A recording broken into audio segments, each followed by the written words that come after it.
Shalom, jemaat GKNSO yang dikasihi, yang diberkati Tuhan. Apa kabar semuanya? Tentunya kita semua di dalam keadaan sehat, selalu di dalam berkat dan kendali oleh pertolongan Tuhan. Mari waktunya kita mau masuk dalam ibadah kita berdoa. Kami mengucap syukur ya Tuhan untuk kebaikan dan kasih Tuhan, pemeliharaan Tuhan yang begitu sempurna bagi setiap kami. Terima kasih. Hari ini kami mau datang kepadamu di dalam ibadah kami. Tuhan berkati waktu ini.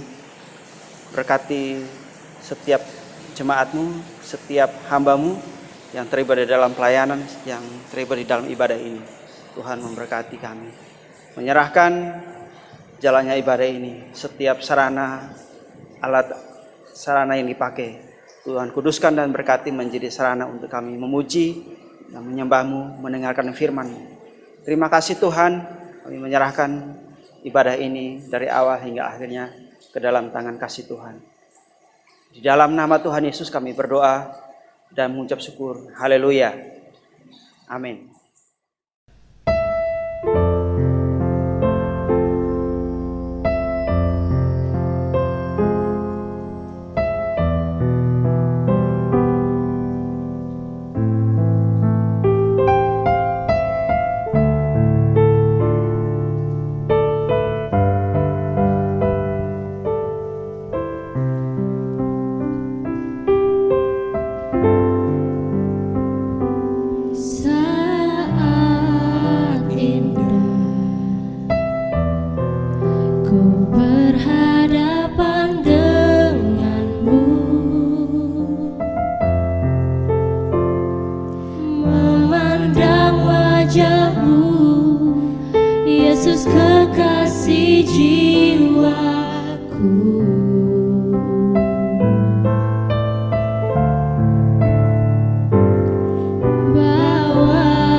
Erat dalam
Shalom jemaat yang dikasihi Tuhan.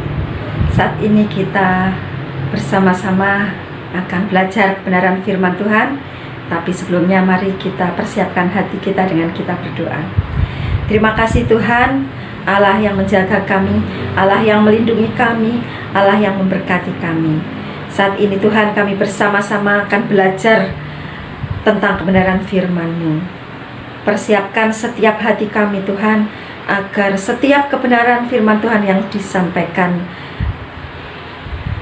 bisa menjadi dasar bagi setiap kehidupan kami.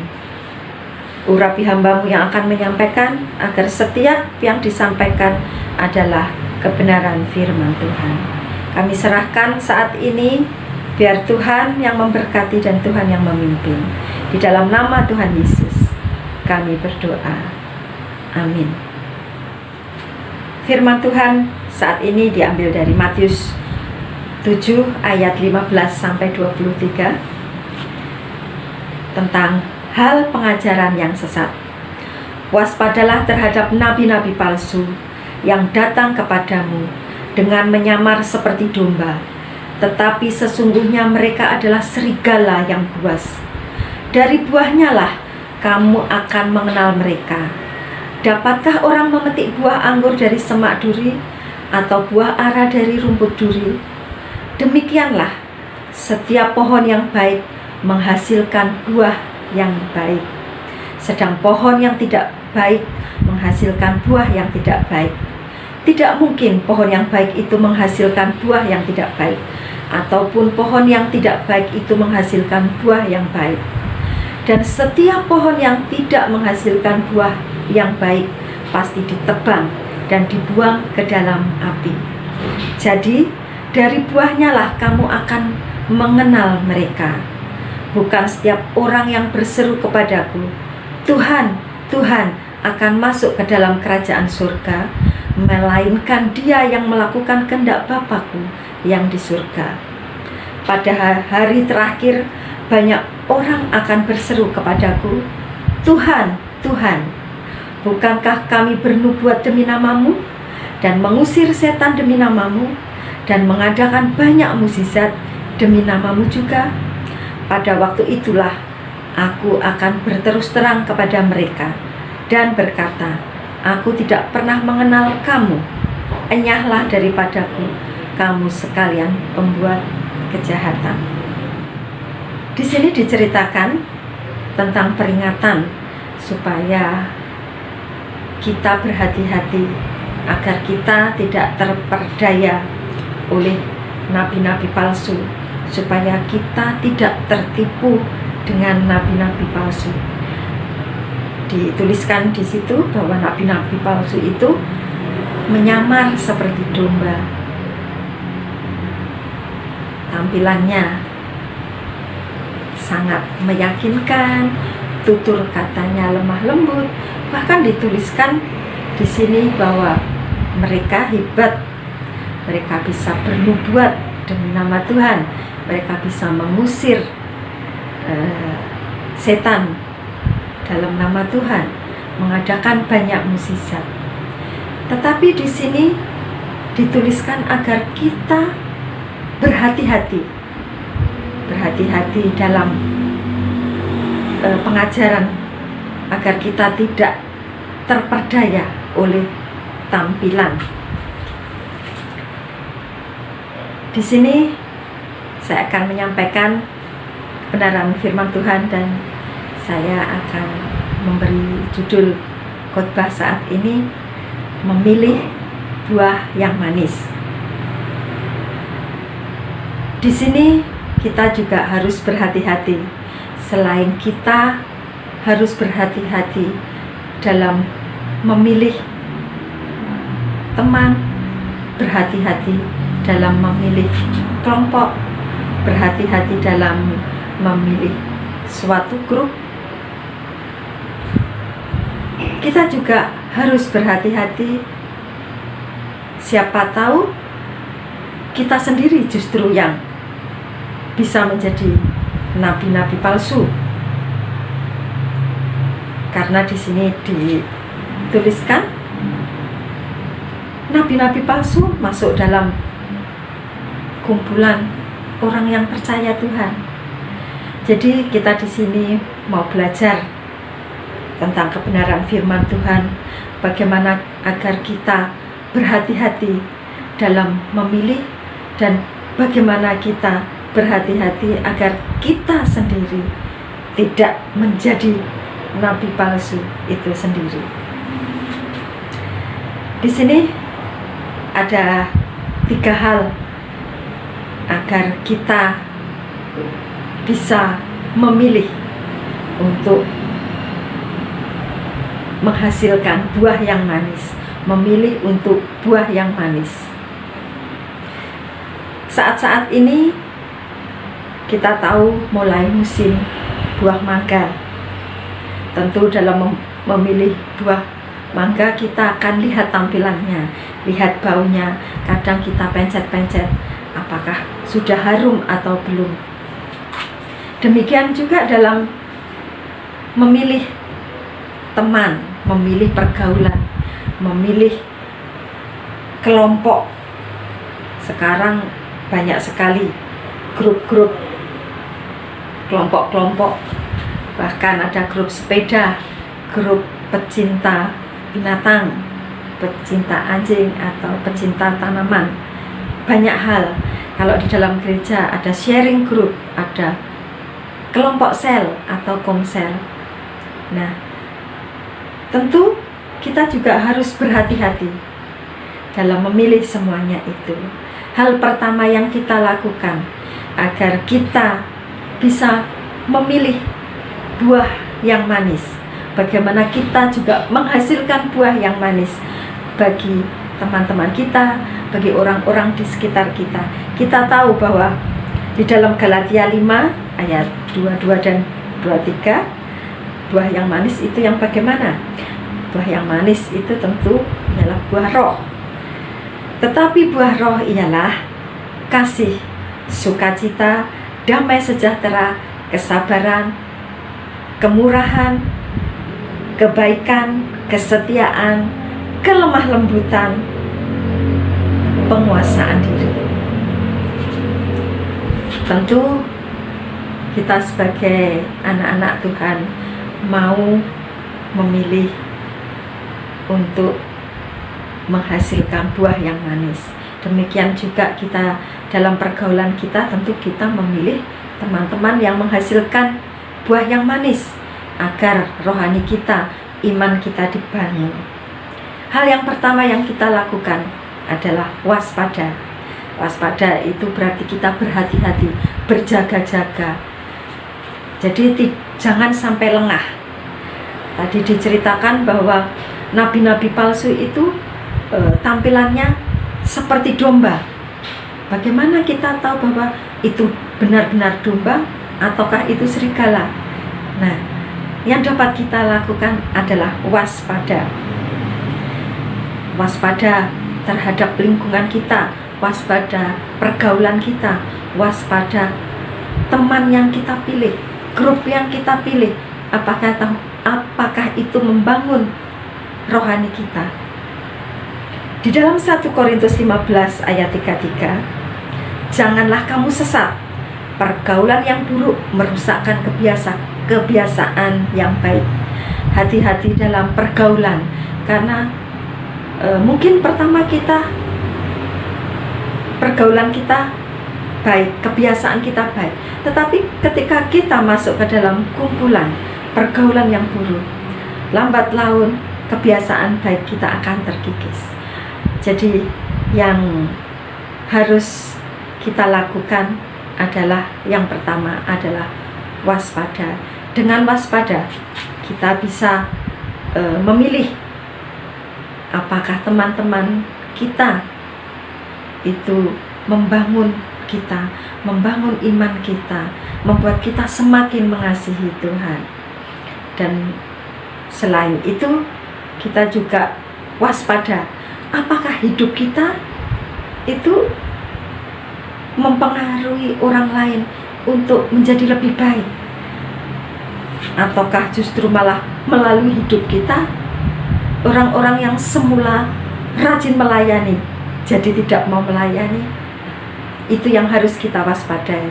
Jadi kita harus waspada atas hidup kita sendiri juga. Kita harus menjadi buah yang manis bagi orang-orang di sekitar kita. Jadi hal yang pertama adalah waspada. Waspada dalam memilih teman, waspada mengawasi hidup kita agar hidup kita menghasilkan buah yang manis. Dan yang kedua adalah hidup menurut kebenaran firman Tuhan. Kita buka di Mazmur 1. Di Mazmur 1 dikatakan demikian: jalan orang benar dan jalan orang fasik. Berbahagialah orang yang tidak berjalan menurut nasihat orang fasik, yang tidak berdiri di jalan orang berdosa, dan yang tidak duduk dalam kumpulan pencemooh, tetapi yang kesukaannya ialah Taurat Tuhan, dan yang merenungkan Taurat itu siang dan malam. Jadi pemazmur katakan bahwa jika kita hidup menurut kebenaran firman Tuhan, kesukaannya adalah Taurat Tuhan, merenungkan Taurat itu siang dan malam, bukan hanya dibaca saja, bukan hanya sekilas saja, tetapi direnungkan. Ketika kita rajin membaca kebenaran firman Tuhan, kita membaca Alkitab, tentu hidup kita akan dituntun menurut kebenaran firman Tuhan. Ketika kita hidup menurut kebenaran firman Tuhan, tentu Roh Kudus ada di dalam kita, sehingga kita bisa tahu apakah buah itu manis atau buah itu pahit. Dan ketika kita hidup menurut firman Tuhan, tentu kita bisa mengoreksi hidup kita. Apakah hidup kita sudah menghasilkan buah yang baik untuk sekeliling kita? Jangan sampai hidup kita seperti yang dikatakan tadi, aku tidak mengenal engkau. Padahal mungkin kita sudah pelayanan yang luar biasa, tetapi kalau kita tidak benar-benar hidup di dalam kebenaran firman Tuhan, karena kebenaran firman Tuhan adalah dasar kehidupan kita. Ketika kita salah melangkah, firman Tuhan akan mengingatkan kita, sehingga Roh Kudus akan menuntun kita untuk kita berhati-hati, untuk kita tahu. Di sini dijelaskan bahwa dari buahnya lah. Jadi kita bisa melihat apa yang ketika kita memilih teman kita, memilih kelompok kita, apakah menghasilkan buah yang baik, apakah menghasilkan pertumbuhan rohani yang baik untuk kita. Ketika kita dekat melakukan sesuai dengan firman Tuhan, tentu Roh Kudus akan mengingatkan kita, akan memberi petunjuk pada kita bahwa itu memang tampilan domba, tetapi dia adalah serigala. Ketika kita dekat, kita melakukan kebenaran firman Tuhan, Roh Kudus pasti menuntun kita untuk menyatakan bahwa itu bukan domba. Kita juga akan diberitahu bahwa yang menghasilkan buah yang baik itu pasti dari Tuhan. Dan yang harus kita sadari dan kita waspadai, hidup kita juga harus menghasilkan buah-buah yang manis, menghasilkan buah-buah kebenaran, sehingga teman-teman kita, orang-orang di sekeliling kita dibangun imannya. Dan yang ketiga adalah melakukan kehendak Tuhan. Jika kita sudah membaca firman Tuhan tidak akan sempurna jika kita tidak melakukan kehendak Tuhan. Dalam Yohanes 9 ayat 31 dikatakan, kita tahu bahwa Allah tidak mendengarkan orang-orang berdosa, melainkan orang-orang yang saleh dan yang melakukan kehendak-Nya. Jadi di sini jelas bahwa Tuhan hanya mendengarkan doa orang yang melakukan kehendak-Nya. Berarti orang-orang yang berdosa itu orang yang tidak melakukan kehendak Tuhan. Jika kita tidak melakukan kehendak Tuhan, berarti berdosa. Bagaimana ketika kita berdosa, kita bisa menghasilkan buah yang manis?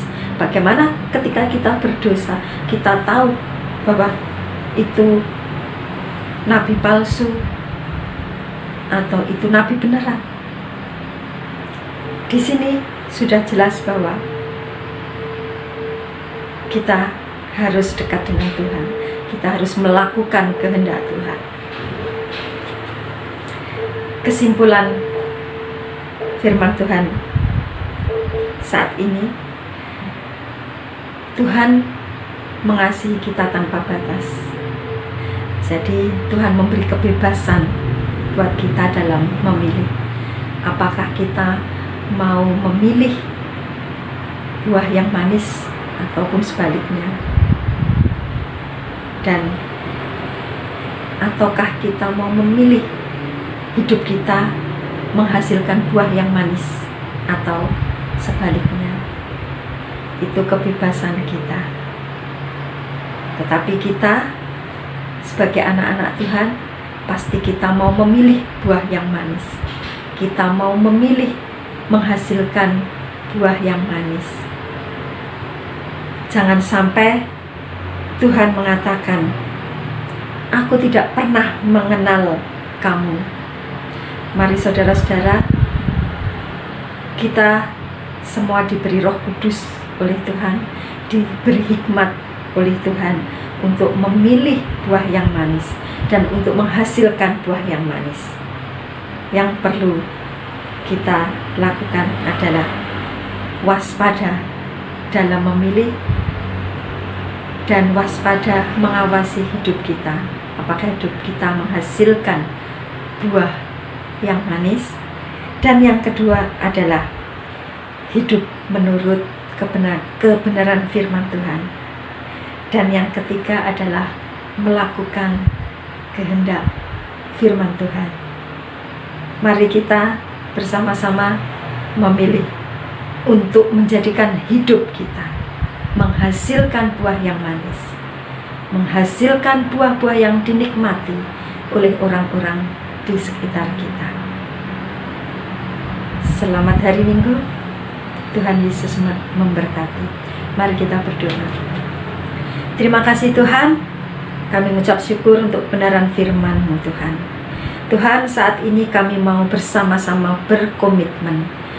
Roh Kudus, mari tuntun kami sehingga kami diberi hikmat, sehingga kami bisa membedakan mana kehendak-Mu Tuhan, sehingga kami bisa memilih buah yang manis. Dan kami mau Tuhan, kami memilih hidup kami menghasilkan buah-buah yang manis, buah yang bisa dinikmati oleh orang-orang di sekitar kami. Mari Tuhan, Engkau Tuhan yang mampukan kami, sehingga kami boleh berhikmat Tuhan, sehingga kami boleh selalu waspada Tuhan, baik dalam memilih dan mengoreksi kehidupan kami masing-masing, sehingga kami boleh menghasilkan buah yang manis. Beri kekuatan kami Tuhan, sehingga kami boleh melakukan firman-Mu dalam setiap kehidupan kami. Biarlah kami melakukan kehendak-Mu dalam setiap kehidupan kami. Biarlah firman-Mu menjadi dasar kehidupan kami Tuhan. Kami tahu Tuhan, Engkau Tuhan yang memampukan kami semua. Terima kasih Tuhan, Engkau yang memberkati kami semua. Dan jadikan kami Tuhan menjadi pribadi-pribadi yang menghasilkan buah yang manis, buah yang dapat dinikmati oleh orang-orang di sekeliling kami. Dan biarlah melalui kehidupan kami, nama-Mu dipermuliakan. Terima kasih Tuhan, di dalam nama Tuhan Yesus kami berdoa dan mengucap syukur. Amin.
Tuhan memberkati engkau dan melindungi engkau. Tuhan menyinari engkau dengan wajah-Nya dan memberi engkau kasih karunia. Tuhan menghadapkan wajah-Nya kepadamu dan memberi engkau damai sejahtera. Amin.